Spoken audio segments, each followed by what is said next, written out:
पद्मगंधा गैया के दूध को औंट रही थी, इधर दही मथ रही थी, अब लाला को पिलाने लगी। संतों ने अर्थ किया है कि दूध जो है ना उबल उबल करके गिर रहा था। मैया की दृष्टि उधर गई थी, चूल्हे की ओर देख रही है कि सारा दूध उबल उबल करके नीचे गिर रहा है और जल रहा है। तो संतों ने भाव लगाया कि दूध सोचने लगा कि आज कन्हैया का पेट मैया के दूध से भर जाएगा तो मेरा कुछ उपयोग नहीं हो पाएगा। जब मेरा उपयोग ही नहीं होगा तो जीवन धारण करने का कोई औचित्य नहीं, इसलिए जल रहा था। जो भी हो, मैया कन्हैया को रख करके दौड़ पड़ी दूध बचाने के लिए। कन्हैया को बहुत रोष हुआ।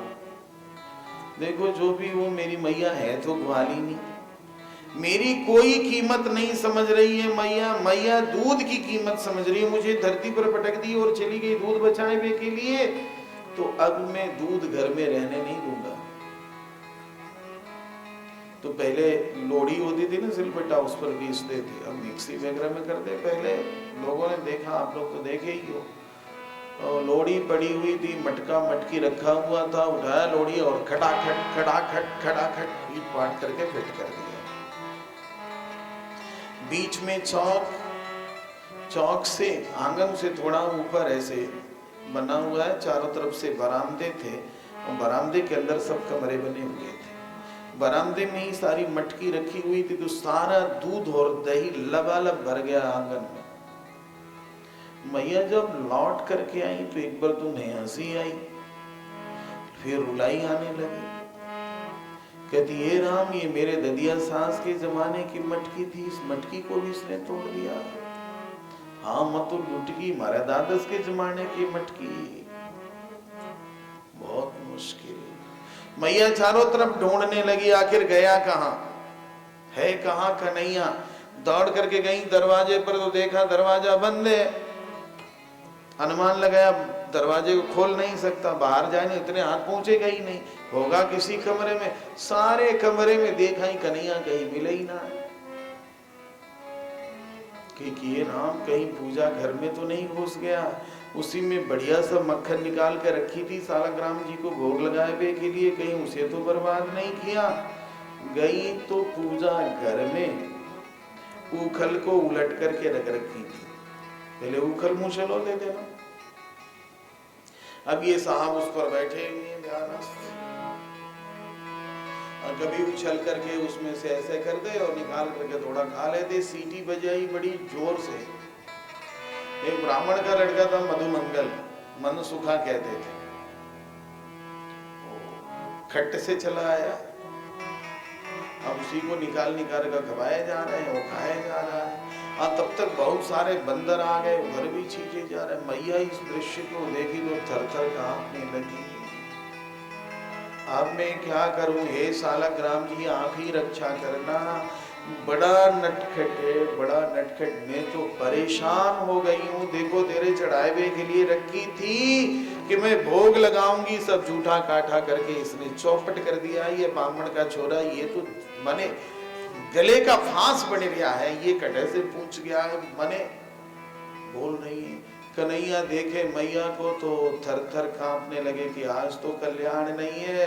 मैया मैया करते हुए वो जो अब उखल ऊपर टंगा हुआ है। कन्हैया ने कहा कि मधुमंगल, हाँ भैया, कहा मक्खन खाएगा? भैया खाऊंगा। कहा कि देख उखल से तो पकड़ में आएगा नहीं, तो इसमें झुक जा, अब तेरे पीठ पर मैं खड़ा हो जा रहा हूँ, फिर पकड़ता हूँ, थोड़ा मैं खाऊंगा, थोड़े नीचे तेरे को खिलाऊंगा। अब वो उखल पर यूं बैठा हुआ है, उसी की पीठ पर चढ़ करके निकाल रहे हैं। जब मैया आई तो मधुमंगल तो खट्ट से कूद पड़ा।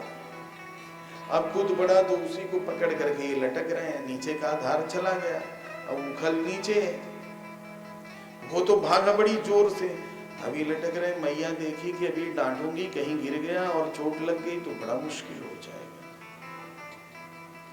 मैया दरवाजे के किनारे ऐसे सट गई। अब इधर उधर देखे कि मैया नहीं थी, कूद करके भागे। अब आगे आगे कन्हैया और पीछे से मैया। अब विचार करो, बच्चा इतना बड़ा हो और नटखट हो, अब मैया मोटी हो लंबी हो और बहुत भारी साड़ी पहनी हो तो पकड़ में आएगा। अब मैया दौड़ करके जा रही हैं तो अब ये सीधी जा रही है, तब तक वो तिरछा ऐसे इधर चले आ रहे, इधर दौड़ करके आ रहे तो तिरछा उधर चले गए। मैया तो एकदम थक गई है, नहीं पकड़ में कन्हैया आ रहा है तो मैया रोने लगी। रोने लगी तो आंखों का काजल यहाँ तक आ गया, मांग में सिंदूर लगाई और नाक तक आ गया, पसीना पोछी तो प्लस का चिन्ह हो गया। कन्हैया ने कहा मैया अच्छी तेरी झांकी बन रही है, तो पूरी काली माई लग रही है। अब तो जो है मैया को बड़ा कष्ट हुआ। मैया बड़ी जोर से दौड़ी कन्हैया को पकड़ने के लिए, तब तक गिर पड़ी। मैया जब गिर गई तो कन्हैया को दया आई। मैया कहने लगी कि रे पूछूं तो हालचाल, मैया को कहीं चोट तो नहीं आई? गए माल सहलाने लगे, अरे मैया कहीं चोट तो नहीं आई? तब तक मैया झट से पकड़ ली, कही कि तू मेरा ही जन्मा हुआ मुझे चिढ़ा रहा है, चलो बताती हूँ। तो ऐसे मानने वाला नहीं है। फिर सोचने लगे कि ये तो डंडा उंडा से तो ठीक, चलो मैया कही कि इसी को बांध देती हूँ। तो अपने लहंगे से रेशमी डोरी निकाली और कन्हैया को बांधने लगी। कन्हैया को बांधने लगी तो घुमा करके ऐसे कमर में घुमाई, तब तक 2 अंगुल छोटी पड़ गई वो रस्सी। मैया कही कि राम मैं इतनी मोटी हूँ, मेरे कमर में ये रस्सी आ जाती है, इसका कमर इतना पतला है, फिर 2 अंगुल छोटी कैसे रह गई? तो दूसरी डोरी को, तीसरी डोरी को, जितनी भी डोरियां थी सबको जोड़ दी।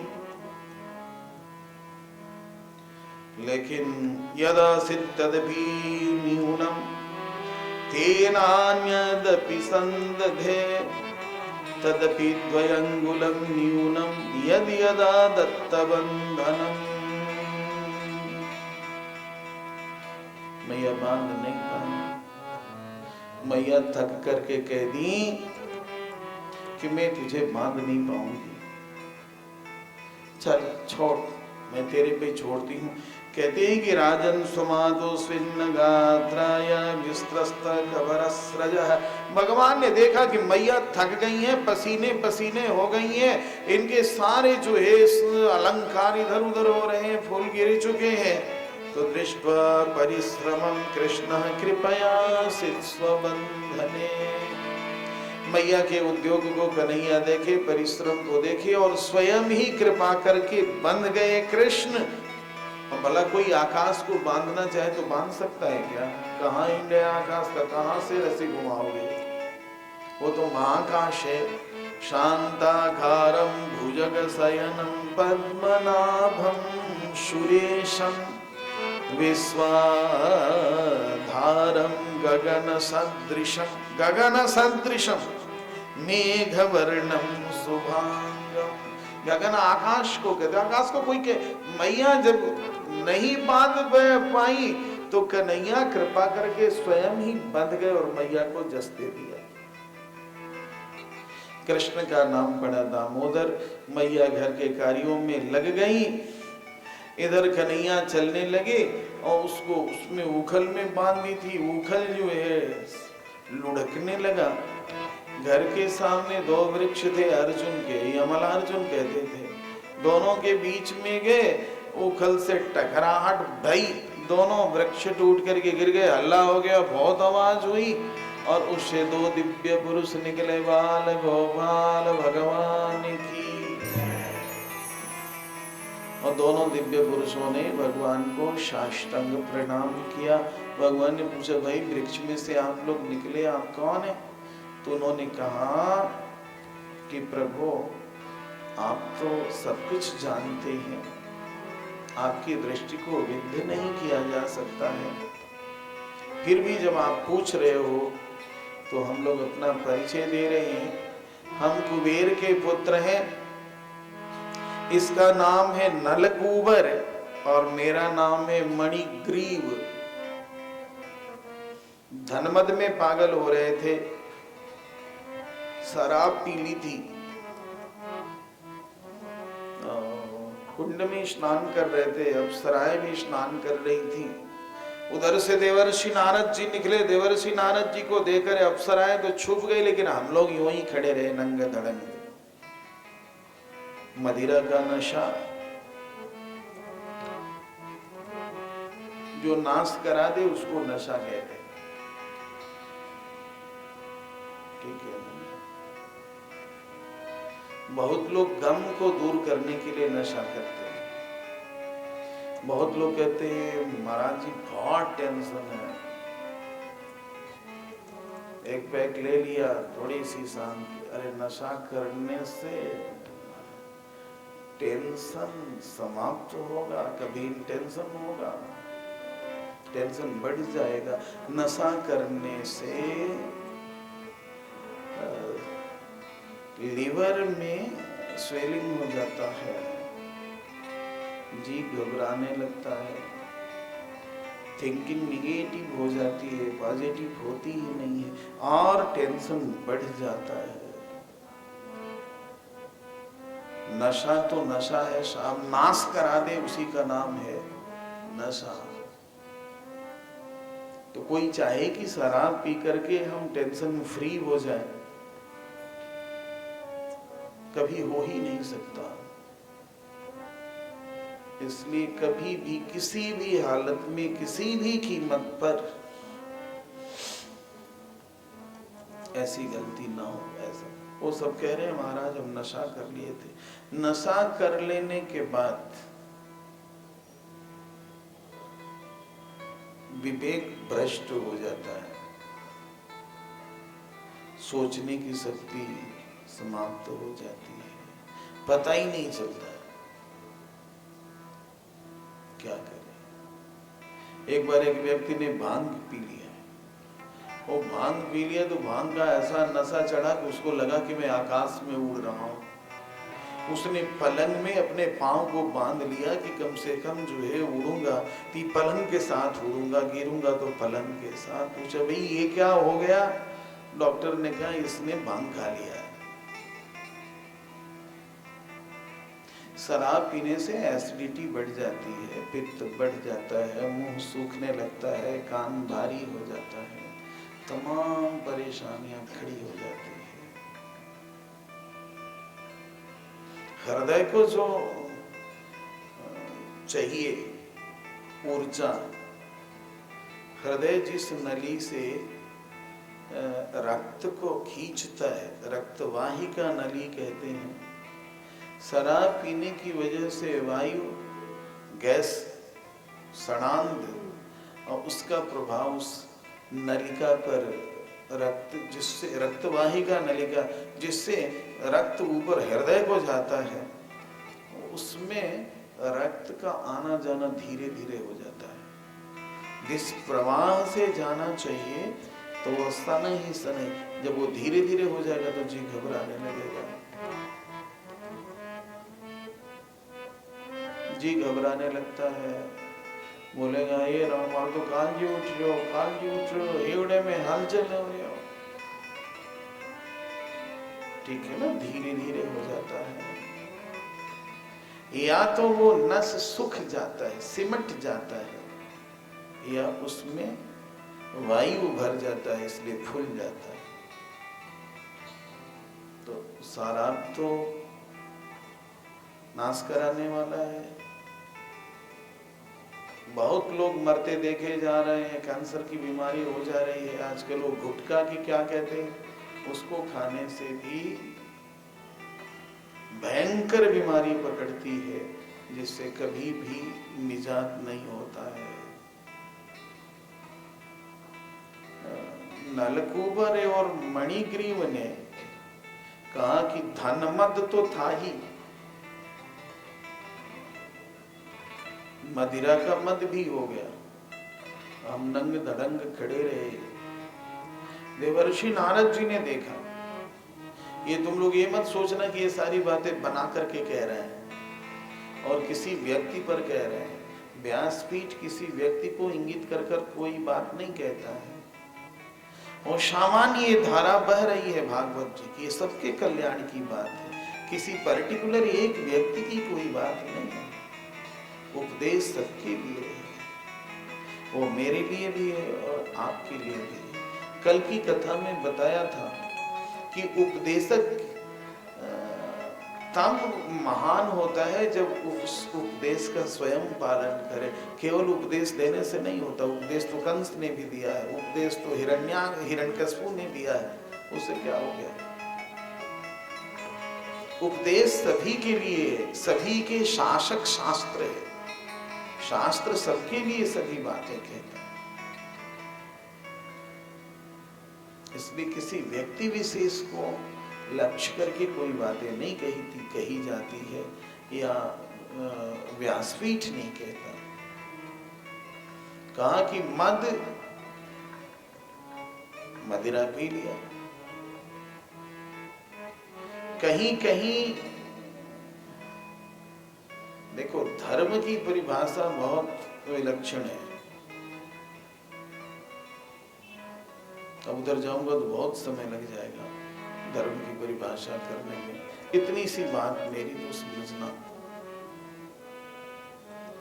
ये जगन्नाथ भगवान सबको जोड़ के अपने चरणों में बैठा करके ये भागवत सुना रहे हैं, इसीलिए कि सभी के जीवन का सुधार हो। श्री बाल गोपाल भगवान, तीन को कभी प्रिय नहीं बोलना चाहिए। किसको किसको बताओ, बोलिए।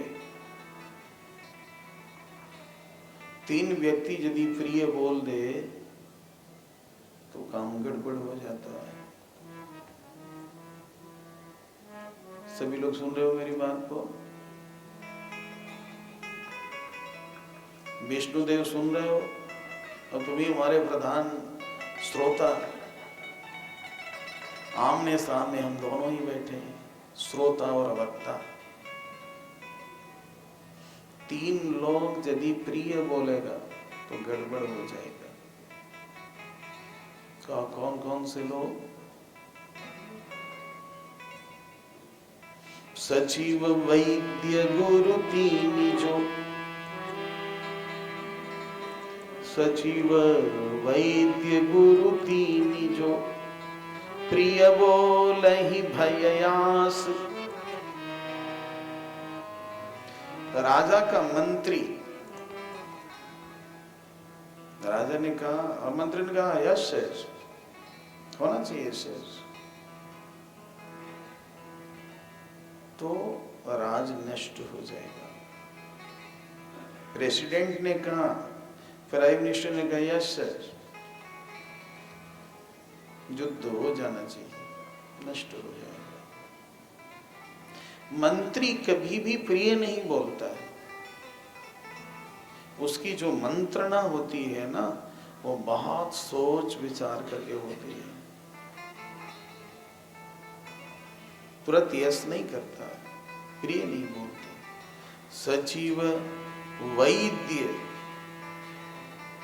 शुगर का पेशेंट है और वो पेशेंट कह रहा है वैद्य जी, डॉक्टर साहब, हाँ डॉक्टर साहब मेरा वीकनेस है रसगुल्ला, स्वीट मेरा वीकनेस है, कोई उपाय है?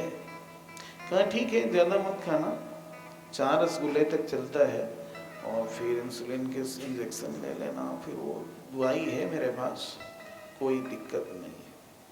यदि डॉक्टर प्रिय बोल देता है रोगी को और संयमित रहने के लिए नहीं कहता है, तो रोगी की जान नहीं बचाया जा सकता, कभी भी नहीं बचाया जा सकता। दवा उतनी काम नहीं करती है जितना काम संयम करता है। संयमित रहना, संयमित आहार लेना। और तीसरा है गुरु। गुरु यदि प्रिय बोल दिया, चेला जी पैसे चढ़ाते रहो, माल देते रहो, जो मनावे सो करते रहो, धर्म नहीं रहेगा। गुरु चेला दोनों ही नरक चले जाएंगे। हरई शिष्य धन सो कन हरई सो गुरु घोर नरक मह भरई। दोनों नरक जाए। धर्म के पीठ पर बैठा हुआ व्यक्ति कभी प्रिय मुंह देखी नहीं बोलता, सीधी सी बात कहता है, तेरा मंगल इसी में है, तू मंगल चाहता है तो ऐसा कर।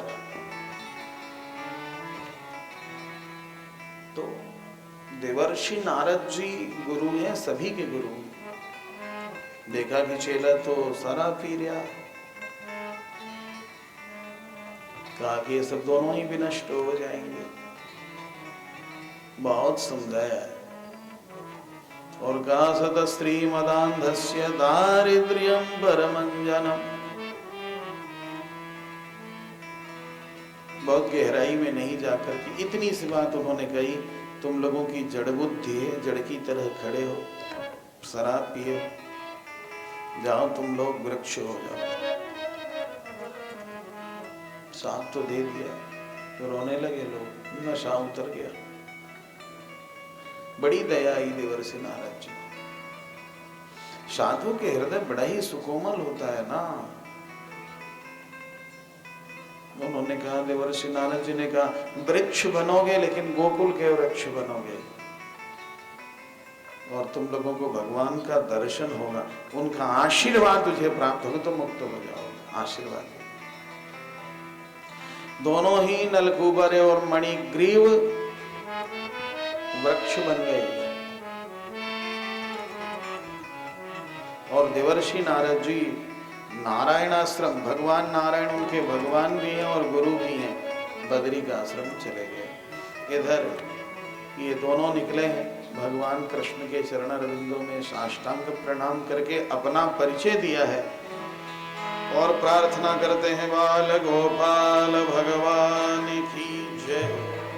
वाणी गुणानुकथने श्रवणौ कथायां हस्तौ च कर्म सुमनस्तव पादयोर्नः स्मृत्वां शिरस्तव निवास जगत् प्रणामे दृष्टिः सतां दर्शनेस्तु भवत्तनूनाम्। ये उत्तर दिशा को चले गए भगवतान को। इधर बच्चे हल्ला किए, पेड़ टूट गया, पेड़ टूट गया, बाबा आए, बंधन खोले। जसोदा तू कैसी है, बोला बताओ, लाला को तब से बांध रखी है। तो आए फिर घर के कार्यों को करने लगे। अब एक दिन फल बेचने वाली आई, फल बेचने वाली पर भगवान की कृपा हो गई।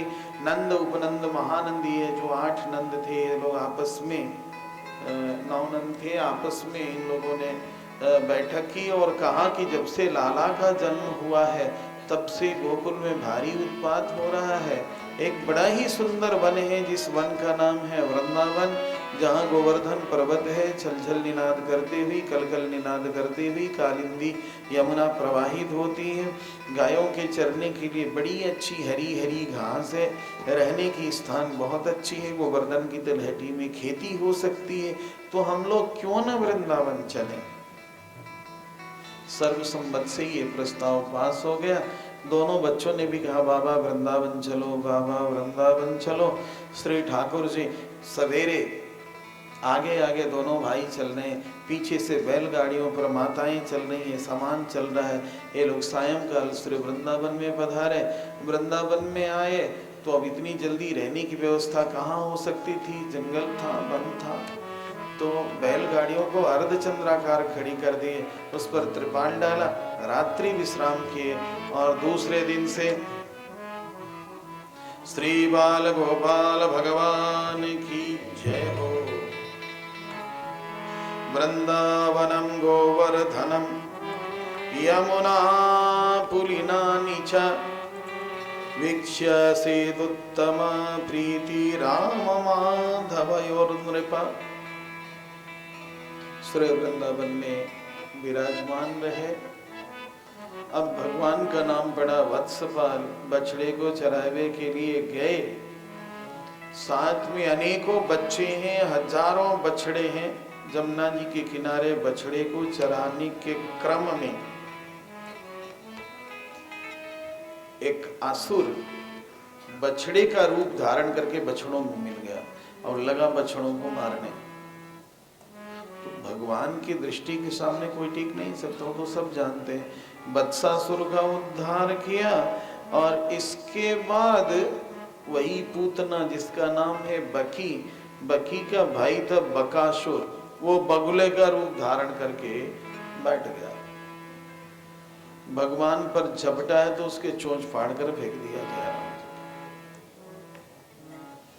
आचार्यों ने कहा है कि वत्सासुर ममता है, जब तक ममता रहेगी तब तक भगवान में प्रीति नहीं बनेगी। ममता तू न गई मेरे मन से, ठीक है ना।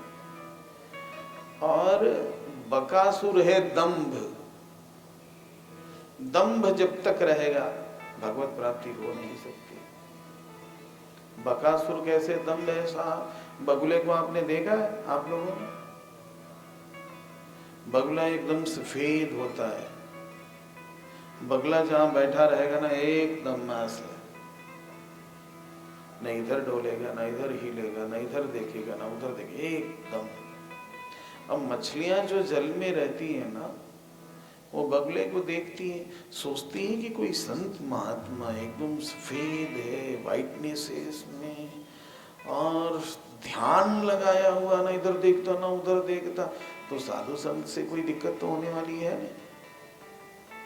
अब वो एकदम एकाग्र, मछली की ओर भी नहीं देखेगा, इधर भी नहीं देखेगा, एकदम। अब मछली जो है कुछ निडर हो जाती है, धीरे धीरे बढ़ती, धीरे धीरे धीरे धीरे बढ़ते बढ़ते जब उसके समीप पहुंचती है वह खट से निकल जाता है। बगुला अभी तक तो ध्यान ही था, मछली देखा कि खट से निकल गया, यही है दम।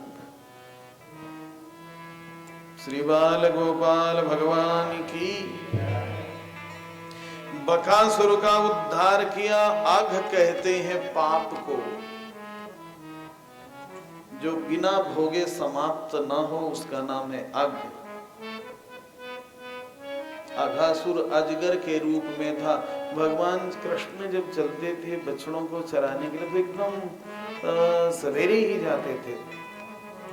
क्या सुंदर छेटा पीतांबर धारण किए हुए, कमर में फेंट बांधे, बेंत की छड़ी लिए, श्रृंगी बाजा लिए और बंसी खोसे हुए, और माथे पर मोर के पंख का मुकुट धारण किए हुए, मैया छीका में कई तरह की चपातियाँ पूरियाँ रख देती थी। ये पालक की पूरी है, ये मूली की पूरी है, इस तरह से कई पूरियाँ रख देती, दही भात रख देती, टीटी का अचार है, केरी का अचार है, नींबू का अचार है, कई तरह का अचार रख दी। तो लाला उसको लेकर छीका बछड़ों को चराने के लिए जाता। गाय के प्रति कृष्ण के मन में बहुत भाव। अब सारे बच्चे वहां पर इकट्ठे हो जाते। खूब ध्यान से इस झांकी का आप लोग दर्शन करो। बहुत लोग तो परेशान भी होंगे कि भाई ये कथा कब तक चलती रहेगी। कुछ कहते हैं कि महाराज जी कोई ठीक नहीं कि 10 बजेगा कि 9 है, बहुत मुश्किल है।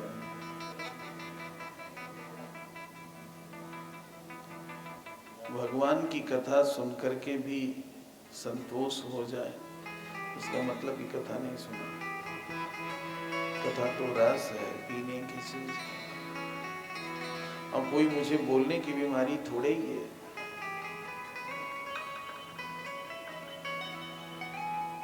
मैं तो ये सोच रहा हूं मेरे ठाकुर, मेरे भगवान, मेरे आराध्य देव सुन रहे हैं।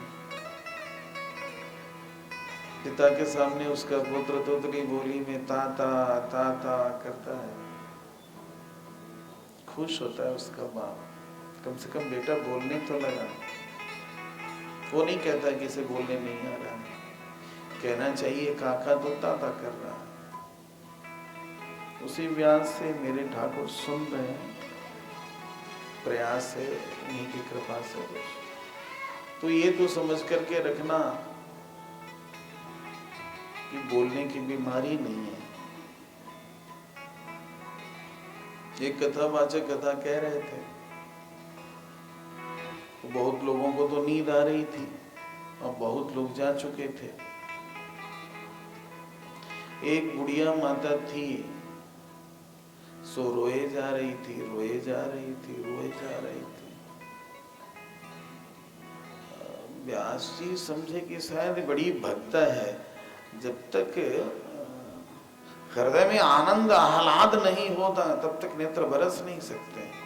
बुढ़िया बहुत माने पात्र, कथा की पात्र है, ये कथा सुन रही है, रोई जा रही है, खूब उमंग से कथा कहे जा रहे थे।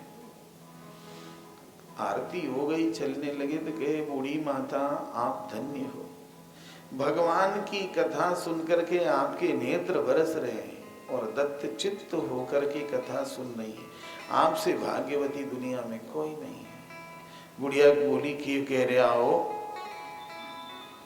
बुढ़िया पूछी, क्या बात है, क्या कह रहे हो? कहा कि माँ जी, कहा कीजिए। अरे बात ये नहीं है तो कहा कौन सी बात है? कहे कि देखो, मैं एक बकरी पाल रखी थी, दवाई के लिए उसके दूध की जरूरत पड़ती, बकरी का दूध नहीं मिल रहा था तो मैंने कर बकरी पाल रखी थी, और बकरी को बीमारी हो गई सवेरे। अब वो मैं करती करती 12 बजते बजते मर गई। इतना बोली, तुम भी हट्टे कट्टे जवान हो और तब से बक बक करते जा रहे हो, मुझे ये डर लग रहा है कि कहीं तुम भी न मर जाओ, इसीलिए रो रही थी। ऐसा भी होता है, लेकिन इधर दृष्टि नहीं डालना। तो भगवान के कृष्ण के दरवाजे पर ही सारे बच्चे आ जाते थे बछड़े लेकर के, वहां से हंसते खेलते, कोई लुका छिपी के खेल खेलता था, कोई गुल्ली डंडा खेलता, कोई पेड़ पर चढ़ जाता, कोई उतर जाता। जंगल में ये लोग जाते तो घर वाले जितने भी जेवर जेवरात मैया पहनाई थी, कंगन वगैरह सब खोल करके रख देते, और वो बन वाले फूल इसमें लपेट लिया, बन फूल का माला पहन लिया, गूंची के फूल को यहाँ रख लिया, वो विचित्र भेष बना लेते थे। खेलते खेलते गए, रास्ते में वो मिल गया अघासुर महान अजगर। भगवान ने देखा, निकल गया सभी को। पाप जल्दी किसी को निकल लेता है, वो ये नहीं सोचता है कि ये कौन है, ये कैसा है, क्या है, वो तो खट से पकड़ेगा। अब भगवान के नाम मुख में रखना चाहिए तो उसने उनके रूप को ही मुख में रख लिया, इतने बड़े कि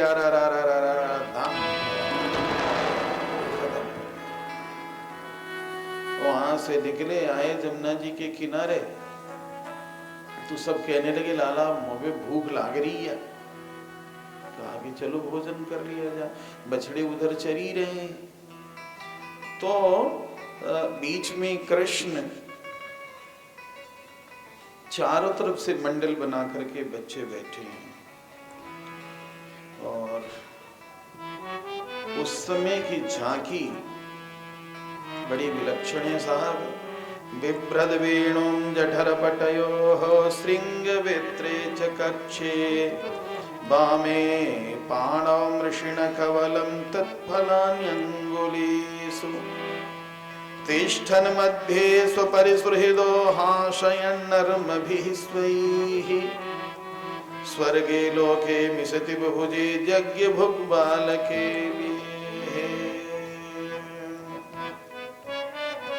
पेट की छड़ी लिए हुए हैं, फेट बांधे हुए हैं, उसमें बंसी को खोस रखे हैं।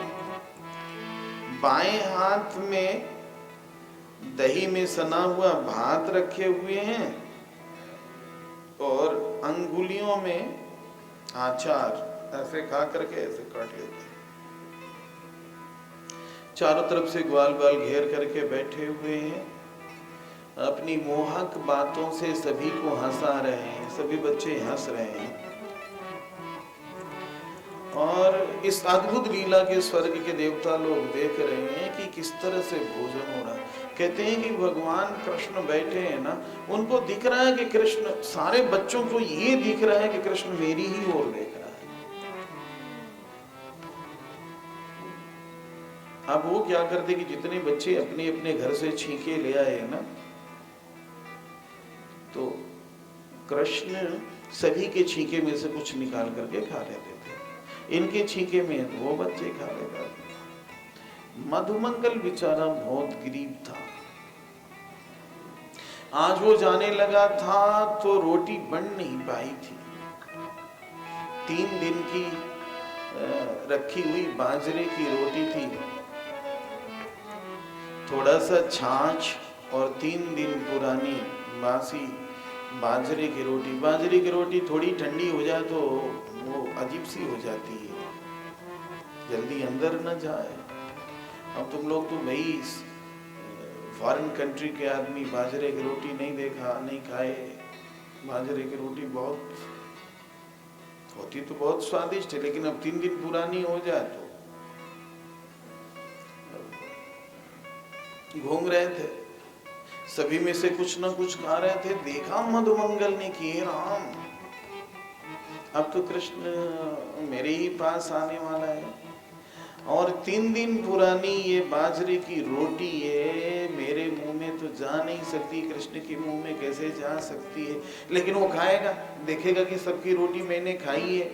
मधुमंगल मेरा सबसे नजदीकी मित्र है। स्तोकक कृष्ण एक का नाम था। देख, छोटा कृष्ण कहते थे, बहुत सुंदर लगता था, भगवान कृष्ण ही है। मधुमंगल देखा कि अभी मेरे ओर आ रहे हैं, तब तक ना मैं रोटी छोड़ूंगा नहीं तो ये कृष्ण कैसे खाएगा। बस फटाफट वो क्या करता है कि रोटी को उठा करके मुंह में ठूसने लगा। अब वो रोटी जल्दी अंदर जाए नहीं, ऊपर से छाछ भी वे उसको ठूसे। कन्हैया ने देखा कि मधुमंगल देख रहा है कि ये रोटी कैसे कृष्ण खाएगा, इसलिए मुंह में जबरदस्ती डाले जा रहा है। उसके पास पहुंचे तो कहने लगे, मधुमंगल भैया रोटी कहाँ है? अरे तू बोल क्यों नहीं रहा है? अरे तेरा मुंह बहुत भारी है, ऐसे फूला हुआ है, क्या हो गया? क्या मुंह खोल।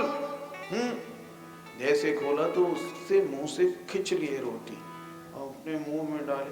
ब्रह्मा जी ने देखा ये कोई भगवान हो सकता है? हे राम, ये कैसा भगवान है जो किसी के मुंह में से रोटी निकाल करके खा ले? ऐसा भगवान भ्रम में पड़ गए। मुझे मोह हो गया, कह कि मैं परीक्षा लेकर के रहूंगा। परीक्षा लेना बहुत जरूरी है। जब ये लोग खावी खूबी कर रहे थे, खा भी लिए, तो एक ने कहा स्तोकक कृष्ण ने कि लाला बछड़े तो दिख नहीं रहे। कह के मैं देख के आता हूँ। बंसी पर तान छड़े तो पहले बंसी बजाते तो सारे बछड़े आ जाते थे, आज कोई बछड़ा आया नहीं। तो पर्वतों के कंदराओं में गए, देखा कहीं बछड़े दिखाई नहीं पड़े। कहीं बछड़े नहीं दिखे तो सोचने लगे कि भाई क्या बात है। उधर से दौड़ करके आए यहाँ, तो यहाँ एक भी बच्चे दिखाई नहीं पड़े। सोचने लगे शायद मुझे खोजने के लिए गए होंगे, लेकिन छींका तो यही होता, दोने तो यही होते, सिकोरे तो यही होते, उनके पैरों के चिन्ह होता, लेकिन यहाँ तो लगता ही नहीं कि कोई मनुष्य आया है। भगवान को समझते देर नहीं लगी। देखते ही देखते राजन, भगवान जितने बछड़े थे उतने बछड़े भगवान ही बन गए। भगवान कृष्ण ही जितने बछड़े थे, जो बछड़ा जिस रंग रूप का था वैसे कृष्ण ही बछड़े बन गए।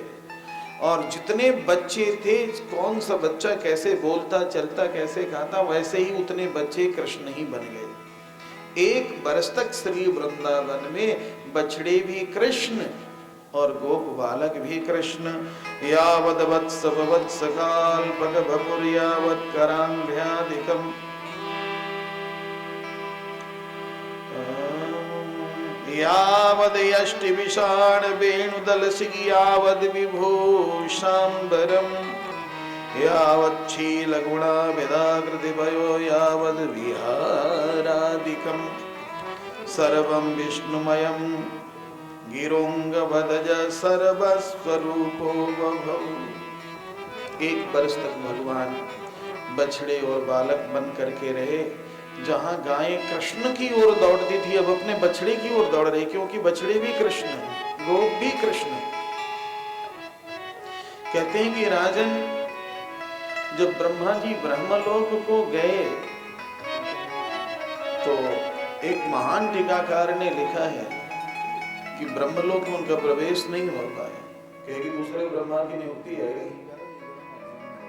देखे ज्वाइनिंग लेटर मिल गया इनको, ज्वाइन भी कर दिया जय राम जी।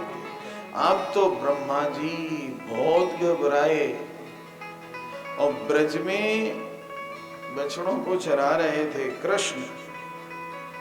श्री ब्रह्मा जी वहां पर पहुंचे। ब्रह्मा जी माने परमेष्ठी ब्रह्मा, जिन्होंने सबकी रचना की है, सबकी सृष्टि की है। सो ब्रह्मा जी भगवान के श्री चरणारविंदों में आए और चारों मुख में जो मुकुट पहने थे उसको उतार करके उनके श्री चरणों में रख दी, इसी जगन्नाथ के कृष्ण के चरणों में, और लोट पोट होकर के साष्टांग दंडवत करने लगे। नामीड्यते भ्रवपुषे तडिदंबराय गुंजावतंस परिविच्छन सन्मुखाय वन्यास्रजे कवलवेत्र विशालवेणो लक्ष्मश्रिये मृदुपदे पशुपांगजाय तत्तेनुकंपां सुसमीक्षमाणो भुञ्जानैवात्मकृतं विपाकम् हृद्वाग्बपूर्भिर्विदधन् नमस्ते जीवेतयो मोक्तिपदे सदाय भाव। पहले तो कहते हैं नौमीड्यते ब्रवपुषे तडिदम, में सबके द्वारा स्तुत्य परमात्मा कृष्ण, आपका ये जो सांवला सलोना शरीर लगता है कि अभी बरसने वाली बादल हो, और पीतांबर उस तरह से चमक रहा है जैसे बरसने वाली बादल में बिजली चमक जाए। ये घुंघरालो बाल, उन्नत ललाट, घुंघजी के फूल, कर्ण फूल के रूप में बनमाला, कोमल आपके पद, हे पशुपांगज, आपके श्री चरणारविंदों में मैं बार बार साष्टांग प्रणाम करता हूं। पूज्य आचार्यों ने पशुपांगज की व्युत्पत्ति की है विविध प्रकार से। पशुन पाती तिथि पशुपः तस्मात् अंगजायः, तस्मात् अंगजाय पशुपांगजाय। पशु कहते हैं पशु के पालन करने वाले नंद, और उनके अंग माने पुत्र कृष्ण, उनको मैं नमस्कार करता हूँ। अंग माने मित्र भी होता है। तो इस प्रकार से कई तरह की व्युत्पत्तियां की हैं। उन्होंने कहा है कि हे प्रभु, विषम परिस्थितियों में भी जो भक्त ये मान करके चलता है कि इसमें भी भगवान की कृपा है, इसलिए विषम परिस्थिति आई है, ये विपत्ति आई है। आनी बहुत थी लेकिन उनकी कृपा से कम आई हुई है। जो ऐसा महाविश्वास करके आपकी कृपा पर आधारित रहता है, वो आपके पद का अधिकारी ठीक उसी प्रकार से बन जाता है जिस प्रकार से पिता के पुत्र पिता की संपत्ति का अधिकारी उसका पुत्र हो जाता है। श्री बाल गोपाल भगवान की। अहोति धन्या ब्रज गोरमण्यः स्तन्यामृतं पीतमतीवते मुदा यासां विभो वत्सतरात्मजात्मना यत्तृप्तैद्यापि न चालमध्वराः। अहो भाग्यम् अहो भाग्यम् अहो भाग्यम् नंदगोप ब्रजौकशां यन्मित्रं परमानन्दं पूर्णं ब्रह्म सनातनम्। ब्रजवासियों के भाग्य की सराहना की है, इन गोपों के भाग्य की सराहना की है जो पूर्ण सनातन ब्रह्म के मित्र बने हुए हैं। तद्भूरि भाग्यमिह जन्म किम व्यटव्याम यद्गोकुलेऽपि कतमाङ्घ्रिरजोऽभिषेकम् जज्जीवितं तु निखिलं भगवान् मुकुन्दस्त्वद्यापि यत्पदरजः श्रुतिप्रियमेव। हे प्रभु, यदि आप प्रसन्न हैं तो इस वृंदावन के किसी झाड़ी का कोई पौधा मुझे बना दीजिए, ये मेरा सौभाग्य होगा। इस ब्रजभूमि, इस वृंदावन का मैं कोई वृक्ष बनना चाहता हूँ, क्योंकि यहाँ पर जो लोग पैदा हुए हैं, जो ब्रजवासी हैं, जो आपके मित्र हैं, जो आपकी सेवा में संलग्न हैं, उनके चरणारविंदों में जो लगी हुई धूल है, वो धूल उड़ करके मेरे मस्तक पर पड़ेगी, और इससे बड़ा मेरा सौभाग्य हो ही नहीं सकता है, क्योंकि इनका सारा जीवन आपकी सेवा में, आपकी चर्चा में व्यतीत होता है। आप उनके जीवन सर्वस्व हैं। जगन्नाथ ही जिसके जीवन सर्वस्व हो, उसके चरणों की धूल से अभिषेक हो जाए, इससे बड़ी बात हो ही क्या सकती है। ऐसी बातें परमेष्ठी ब्रह्मा जी कहते बाल गोपाल भगवान। इसके बाद सुखदेव जी कहते हैं कि राजन, भगवान मंद मंद मुस्कुराए। ब्रह्मा जी इतने हड़बड़ाए हुए थे कि ठाकुर जी की 4 बार परिक्रमा करनी थी, सो 3 ही बार कराए। भगवान मुस्कुरा करके उनको आज्ञा प्रदान किए, पुनः वो ब्रह्मलोक को चले गए। पर्वत के कंदराएं खुले, वो बच्चे देख रहे हैं कि जैसे मैं दही भात खा रहा था वैसे ही बैठा हूँ। उन्हें लगा नहीं कि 1 वर्ष व्यतीत हुआ है, सभी के सभी आ गए हैं। इसके बाद भगवान श्री कृष्ण एक दिन ताल वन में बच्चों के साथ गए हैं।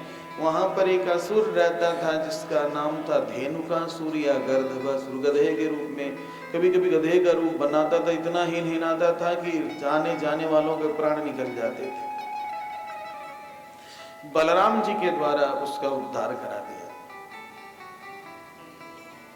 कहते हैं कि राजन, भगवान सोचने लगे कि रासलीला तो जमुना जी के किनारे ही होनी है, और जमुना जी का जल विषाक्त हो चुका है, तो जमुना की शुद्धि होनी चाहिए। कहा कि प्रभु, जमुना जी के जल विषाक्त कैसे हो गया था? कहा कि एक नाग था जिसका नाम था कालीय, सपरिवार सौभरी ऋषि के आश्रम के समीप जमुना जी में रहता था। इतना विषैला था कि उसके विष से जमुना विषाक्त हो गई थी।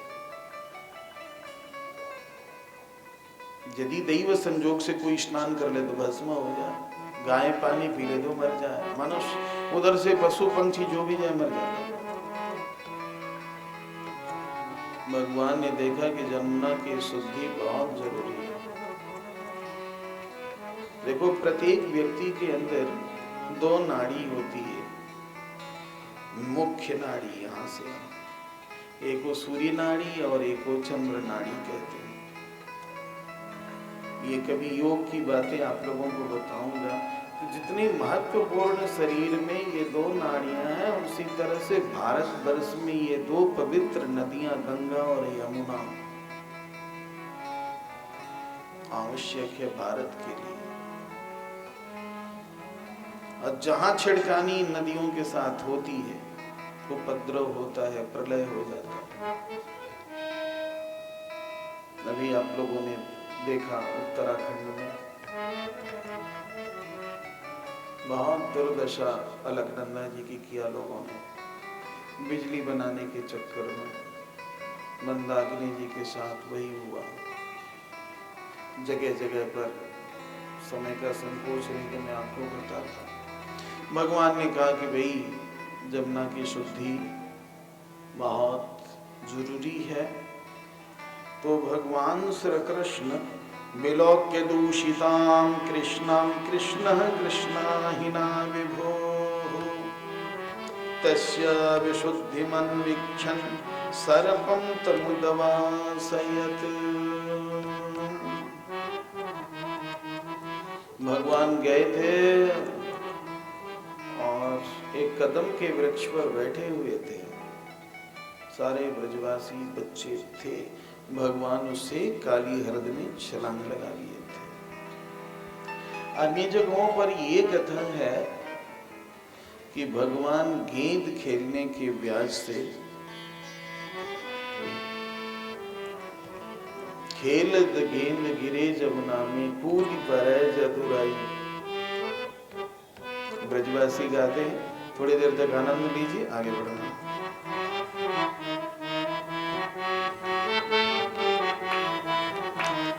काली देह पे खेलन आयो री मेरो भरोसो कन्हैया। काली देह पे खेलन आयो री मेरो भरोसो कन्हैया।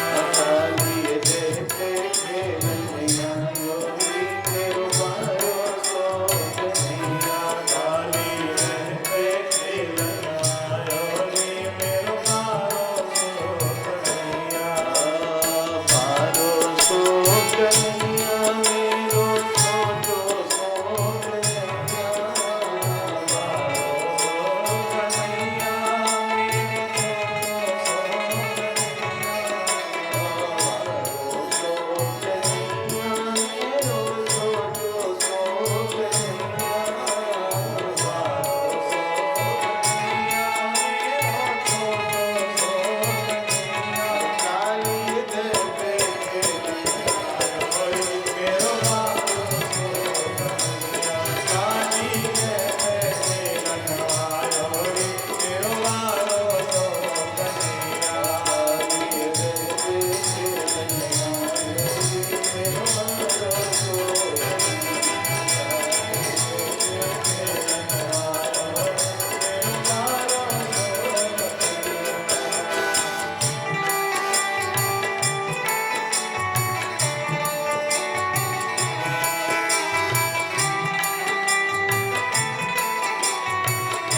भणात पत्रो।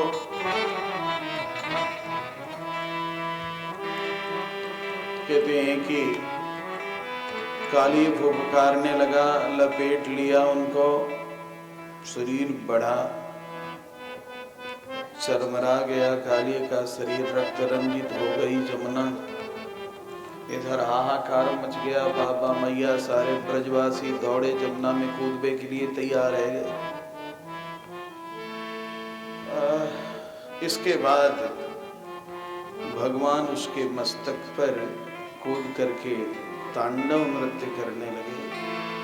तच्चित्र तांडव विरुग्न भणात पत्रो रक्तम मुखैरुर्वमन् रिपभग्न गात्रः स्मृत्वा चराचर गुरुं पुरुषं पुराणं नारायणं तमरणं मनसा जगाम।